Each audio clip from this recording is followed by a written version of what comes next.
It pertains to different parts of our lives, from school to work to extracurricular activities. What we haven't talked about yet this week, though, is the home front. It's where kids learn and grow into the people that they're going to be, which is why a Charlotte family we spoke to thinks the conversation is so important to have. As an African American, you're always aware of the society that we live in. It's in the news now. We're all talking about things. A lot of people are learning and seeing things for the first time. But as an African American parent, it's always in the back of your mind. Sherry and Aaron Johnson are raising 10-year-old Jacob and 12-year-old Jordan to know their worth. We've tried to be very intentional with our kids and talking to them about who they are, about being proud of who they are, surrounding them with things that represent them, whether it's books or art.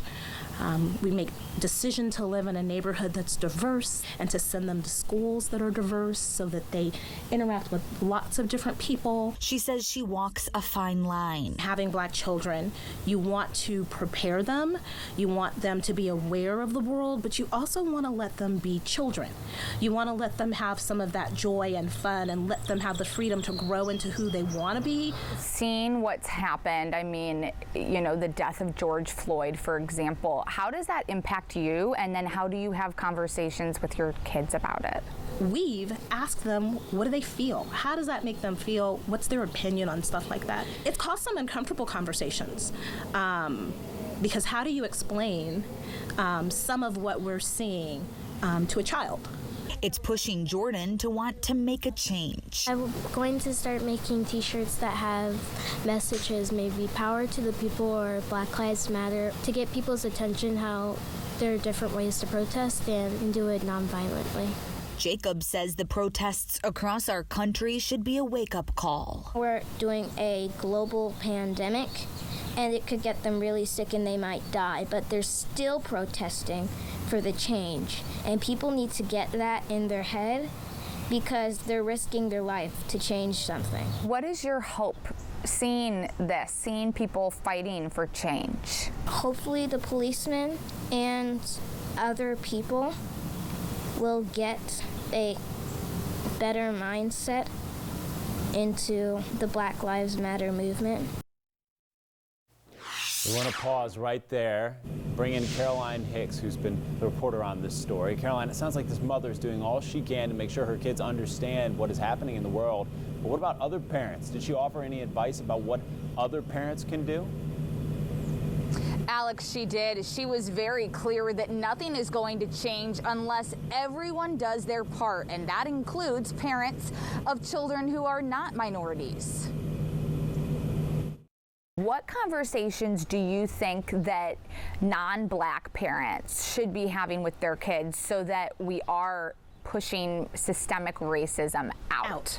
I think it's important for all families to kind of sit down with your kids and have the kind of conversations that we're having. Sometimes they're difficult, and you may hear things that you don't want to hear, but I think it's important to know what your kids are experiencing. And in order to make change, I think we all have to be invested in hopefully creating a generation that's more understanding and more empathetic. She says kids are hearing more about this than you might think at camp and school. It can be shocking to have your child come home from school and tell you that someone that they're in the classroom with told them that they shouldn't play with kids of a different race. But hopefully we've had conversations with them, we've talked to them enough that they know that we're their advocates, and that that's the type of information that they should share.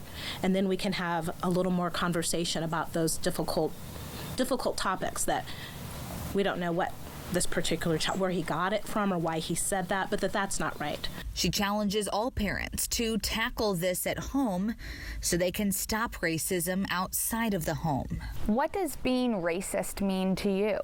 I think being racist means that you're scared of other people who don't look like you.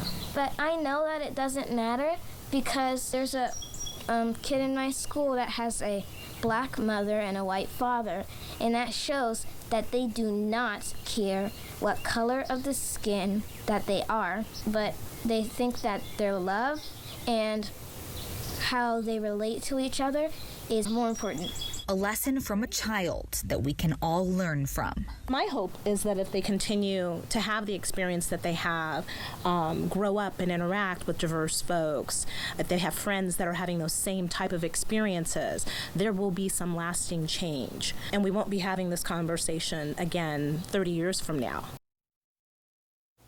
Yeah, we can only hope that's the case, right? Not having that conversation again 30 years from now. Caroline again joining us live. Caroline, you've spent the week having these conversations about race and different aspects of life. You've done an incredible job putting these stories together. What has been your main takeaway? Well, Alex, really just the importance of starting the conversation. Even if you consider yourself to be an open-minded person, you might be surprised by what you'll learn from speaking with someone about, the Black experience in our communities. And that's really the best way that we can push things forward, is by being willing to have those uncomfortable conversations. I really want to thank the Johnson family and all of the people who took the time to have those uncomfortable conversations with me this week. I know I learned a lot, and I hope that this can be an example for other people to continue those conversations.